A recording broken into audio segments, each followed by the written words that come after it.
Hey there, welcome to my channel, Home to Inspire DIY and Decor. This is Gwen, and today I wanted to share how I transformed an unfinished planter wood box and created something beautiful and functional. If you are new to my channel, welcome, and please consider subscribing by hitting that red subscribe button. Don't forget to hit the notification bell so that YouTube can notify you every time I upload a new video. And if you're a returning subscriber, thank you so much for your continued support. So to get started with this project, I went ahead and used some wood filler to fill in all of the cracks that you see in the wood. Now I did purchase this from Hobby Lobby on clearance from their spring shop, and this was the last one that I found, and I have been wanting to try this DIY for a while. I've seen these finished, already done for you, personalized, all that good stuff, but they do cost a pretty penny. So I wanted to try doing it for myself, and this was the perfect opportunity since I did find this on clearance. However, with the cracks on it, that didn't really stop me from buying this because I knew I could just buy some wood filler, wood putty, and then just fill in those gaps. And that's exactly what I did. I found this wood filler at Walmart, but you can find them at any home improvement store.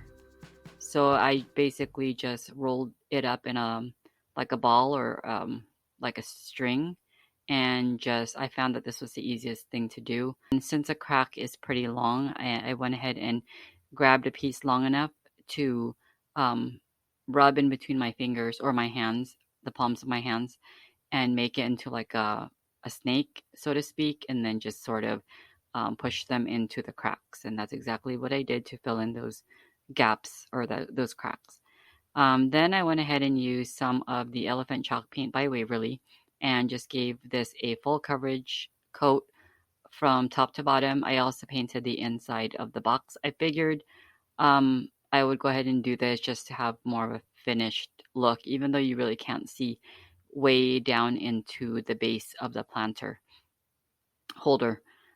So I did that anyways, and I figured at the end I would be sealing it, and it would essentially act as a protectant for water, even though it won't be waterproof or anything like that, but at least it will protect it to some degree. And after completely painting this in the elephant chalk paint, I let that dry, and I went on to the next step, which is basically painting the paint stir sticks that I got from Lowe's, and I painted that in the color Plaster, also by Waverly. And I used enough that would basically frame out each side of this wood planter box. So there's 3 sides to it that's visible. So those 3 sides is the parts that I will be using the stir sticks for. Basically, I wanted to create like a farmhouse looking, sort of that X shape with the frame around it. My first idea was to do this whole design using the paint stir sticks, but I found it to be a little challenging creating the X shape or pattern evenly, so I went ahead and tossed that idea. I decided to make a stencil using my Cricut cutting vinyl machine, and I just used some removable vinyl that I had on hand. You can actually buy stencil, vinyl stencil that they sell, but I didn't have any, so I went ahead and used what I had, and I cut out the letter X using the font that I chose, which is more of a thicker font. I can't remember the name of the font, but this is personal preference. So if you try making this at home, you can just look for a font that you personally like. So anyways, getting back to the project, I went ahead and moved on to the next step. I did want to create some wording on here. I decided on welcome to our home.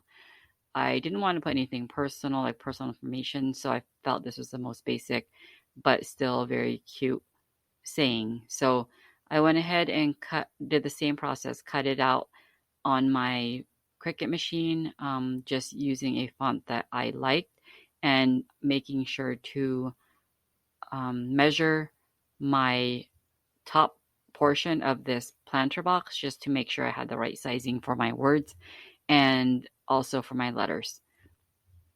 So for the word home, I had to create individual stencils because it was on the bigger side, and I went ahead and made it large enough so that it would fit right in the center of this rectangle piece that is the back part of this planter box.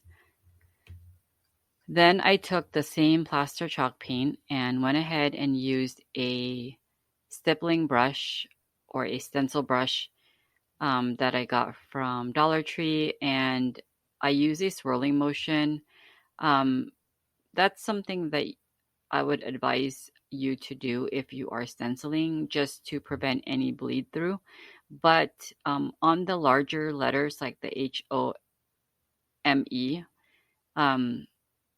I found that it actually wasn't really necessary to stipple because the letters and the size in between where you paint actually was really big, and you could have gotten away, or I could have gotten away with just using a regular paintbrush. But I just went ahead and just used the stippling motion using the same brush, the round brush, which is the stencil brush. And after I let it dry, the first coat dry, I went ahead and repeated the same step just to give it more of a darker finish so that the paint will come out darker, because the first coat wasn't enough. You could still see the elephant chalk paint underneath, so I wanted it to stand out a little bit more. So I just gave it a second coat. After painting all of the letters and wording, for the O, I used like a wreath design, as you see here. I went ahead and peeled off the stencil, and it revealed the wording and the lettering, which came out pretty good. I was a little skeptical just because with stenciling, it is a little bit tricky with the bleed through happening and whatnot. But I think this stencil held up pretty good. Like the vinyl was pretty stuck onto the piece, so it didn't really allow for any bleeding, which I'm very happy with.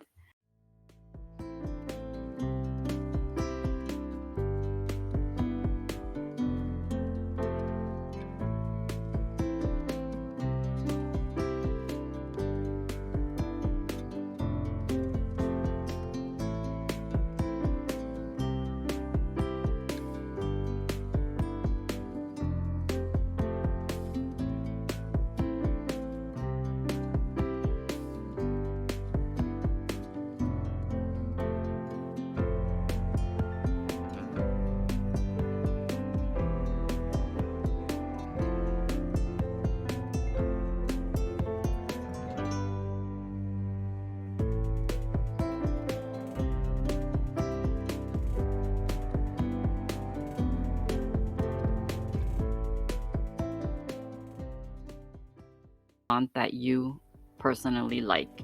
So after cutting that X out on my vinyl cutting machine, I went ahead and placed that on the very front panel or front part of the planter box, and painted it in the same plaster chalk paint, which is the same color I painted the stir sticks in.